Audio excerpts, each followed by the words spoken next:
Bonsoir et merci de recevoir le 19h45 de la télévision La Bari que j'ai l'immense plaisir de vous présenter. Parlons d'abord de l'ouverture ce mardi matin de la première session ordinaire 2024 du Conseil de l'arrondissement communal Niamey 1. 4 points seront discutés au cours de cette rencontre par les conseillers sous la direction du maire de l'arrondissement communal Niamey 1, M. Hamidou Abdou. Détail avec Nafissatou Yahya et Ibrahim Abdou. 4 points sont inscrits à l'ordre du jour de cette première session ordinaire du Conseil de l'arrondissement communal Niamey 1 au titre de l'année 2024. Une session qui se tient à un moment où les Nigériens ont décidé, sous la houlette du président du Conseil national pour la sauvegarde de la patrie, de vivre en peuple souverain. Des points tout aussi importants figurent également à l'agenda de la présente session, notamment la présentation de l'état général de l'arrondissement communal, la présentation de l'état d'exécution des délibérations de l'année 2023, la présentation de l'exécution budgétaire au 31 décembre 2023, la présentation de l'exécution budgétaire au 31 2023. D'autres points sont inscrits en information et qui feront l'objet de communications que j'aurai le plaisir de vous présenter. Je tiens à rappeler à tous que chaque session est un moment de partage où chacun de nous peut s'exprimer librement dans le respect du débat contradictoire et argumenté. Cette session sera aussi l'occasion pour les conseillers d'examiner entre autres le programme d'urgence de l'arrondissement communal Niamey 1. En effet, de quoi s'agit-il? Il s'agit ici d'un ensemble de travaux publics qui ont été déjà entrepris ou le seront pour garantir le bon ordre urbain, à savoir les opérations de salubrité publique, l'entretien des lampadaires, le colmatage des voies dégradées, ainsi que le rechargement des voies latéritiques et bien d'autres initiatives. Le tout en conformité avec les exigences de qualité du cadre de vie des populations.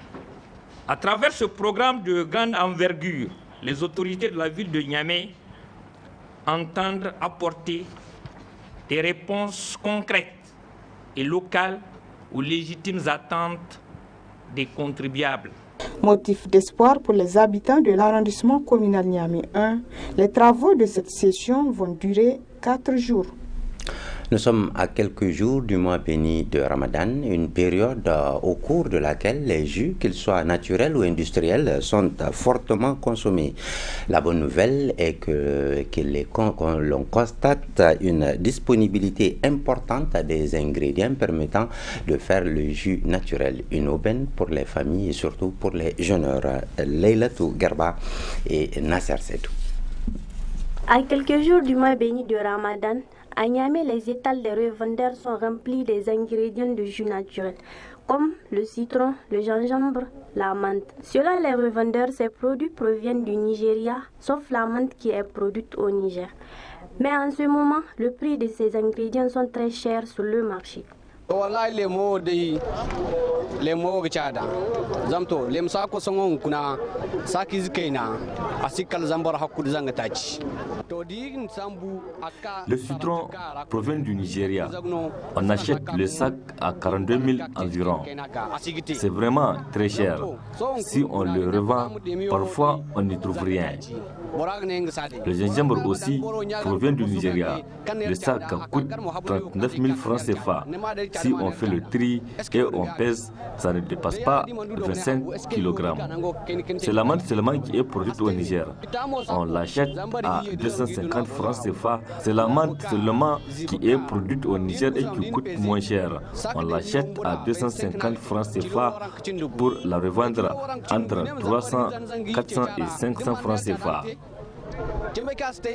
L'allemanto nango Niger wonno manti bongo 250 nago ago bolman sambundu 300 350 400 fam bongo de ba 500.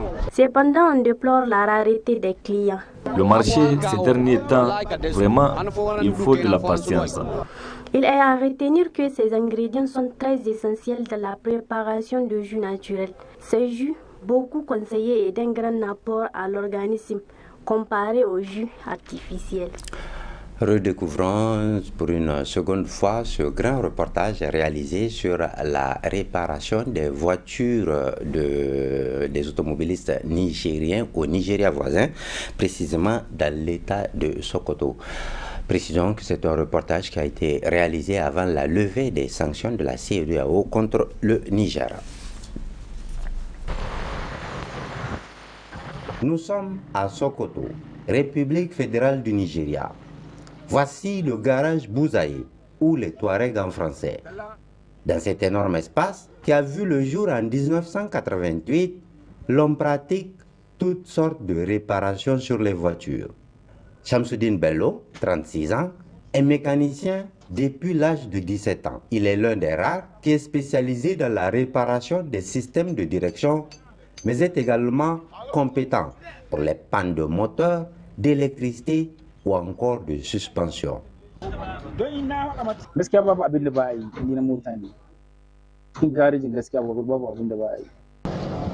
Ici, beaucoup de véhicules proviennent du Niger, une véritable aubaine pour les mécaniciens nigérians. Cependant, depuis la fermeture des frontières par la CEDEAO, le flux de voitures a baissé d'environ 30%.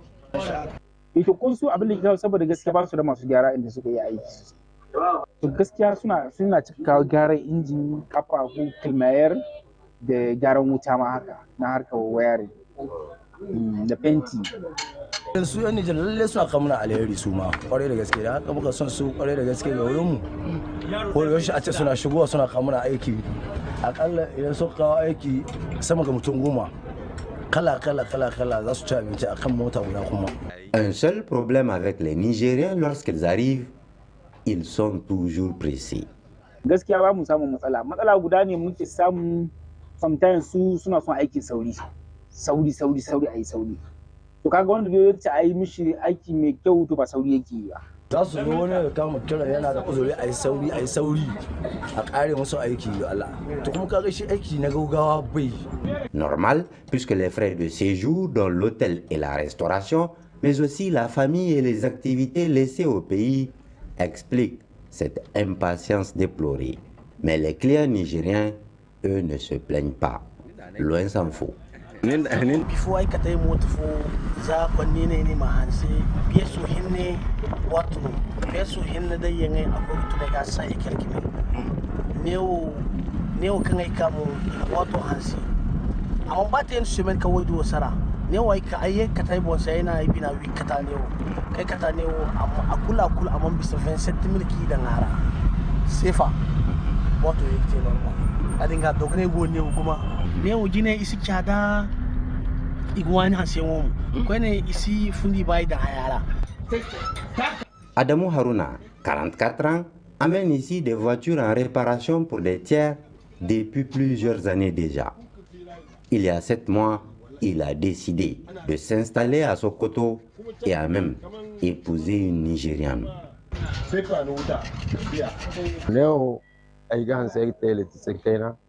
En même temps barkan ba ginan ya mai hari a ga samba ai gida sai samba ai kata moto yan dufuna maga nya mai ikan dai mi hase mi yande.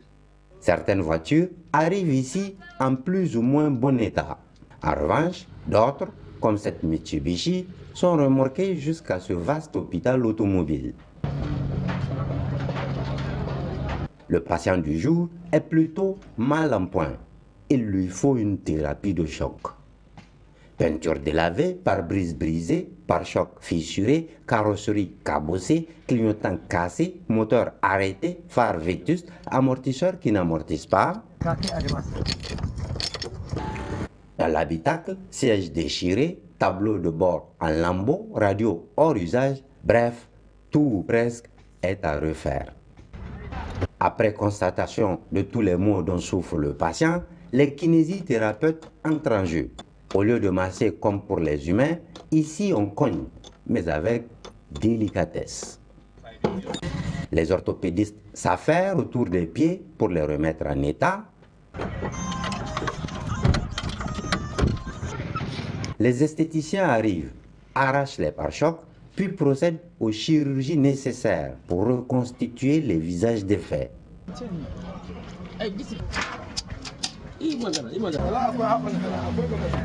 Le tableau de bord méticuleusement restauré.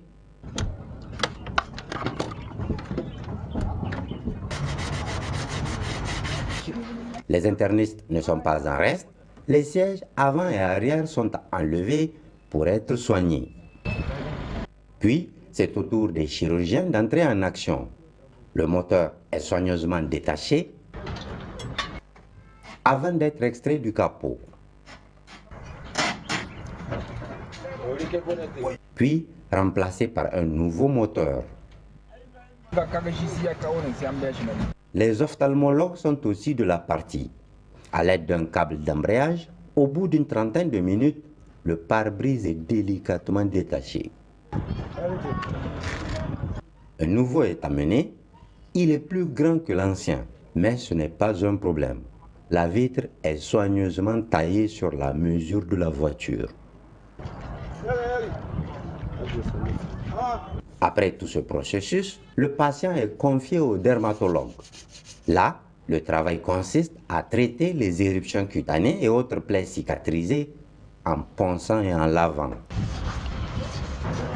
Ensuite, la voiture finit sa course dans ce qu'on appelle ici le four pour y prendre une couche de peinture à l'abri de la poussière et du vent.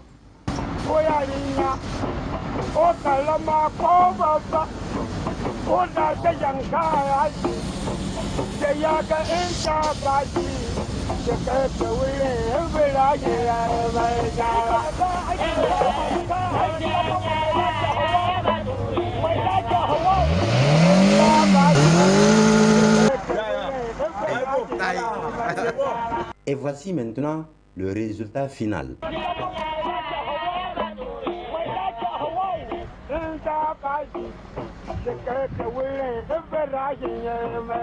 La vieille Mitsubishi qui était arrivée dans le coma à Bouzaïe en ressort revitalisée et resplendissante. Alors maintenant à Libore Tonkobangu, c'est à quelques kilomètres de Niamey, pour parler de la 14e édition du Mouloud organisée sous la présidence de Cheikh Barham Hassoumi Kyota.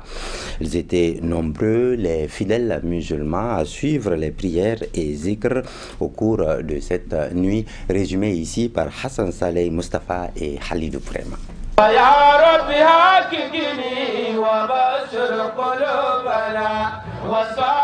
C'est l'ambiance qui a régné toute la nuit du dimanche à lundi à Liboré, qui a organisé sa 14e édition du Mouloud pour louer le prophète Mohamed, paix et salut sur lui.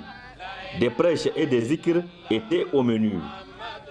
Ce Mouloud est organisé chaque année à Liboré avec le parrainage du Cheikh Barham Hassoumi Kyota. C'est un Mouloud, un des grands Moulouds de la région du fleuve. Cette cérémonie, comme vous le voyez, est animée par les associations islamiques de la Tijaniya, notamment les Daïra, dont vous voyez les jeunes enfants qui sont en train de mémoriser le Saint-Coran. Donc c'est une des innovations de ce Mouloud qui donne la structure organisatrice qui est la Daïra Siratul Mustaqim, appuyons sur lui, car cette Daïra est en train d'enseigner le Coran d'une façon moderne, non seulement aux jeunes enfants, mais aussi aux femmes. C'est devenu une tradition chaque année. En cette période précise de l'année, les habitants de Liboré et alentours et les invités venus des horizons divers rehaussent de leur présence l'éclat de cette veillée religieuse. La Daïra essaye de matérialiser cet amour du prophète Mohammed qui consiste à imiter le messager d'Allah, qui consiste à poursuivre la transmission de son message à l'humanité tout entière.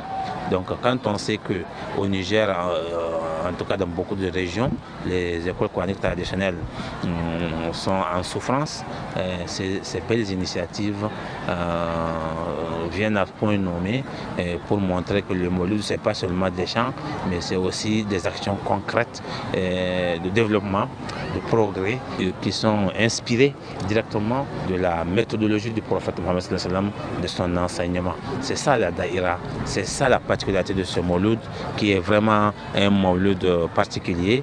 Ce Mawlud est commémoré dans un contexte particulier au Niger et dans les États du Sahel caractérisés par plusieurs crises, notamment sécuritaires. C'est pourquoi les initiateurs appellent à plus de cohésion et d'unité nationale. Une grande prière pour la paix dans notre pays et dans la sous-région, ainsi que dans tous les pays musulmans, surtout ceux qui font face à la violence, telle que la Palestine, le Soudan, etc., le Mali, le Niger, le Burkina, et j'en passe. Tous les pays qui sont en conflit d'une manière ou d'une autre, vraiment, la nuit, au cours de cette nuit, les marabouts vont se concentrer sur des prières spécifiques pour ces pays-là, comme d'ailleurs la communauté tidjane qui est réunie ici l'a montré à l'Escadrille. Les activités de cette 14e édition du Mawlud de Liboré ont pris fin avec la prière de l'aube, au cours de laquelle les fidèles ont imploré le clément, le miséricordieux, le tout-puissant Dieu pour qu'il descende sa bénédiction sur le Niger et son peuple. L'édition 2024 du Mawlud de Liboré a été d'un grand succès. C'est pourquoi le comité d'organisation, très réconforté, a profité de cette occasion pour exprimer et réaffirmer sa reconnaissance et son remerciement à tous ceux qui ont contribué d'une manière ou d'une autre à la réussite de ce grand rendez-vous.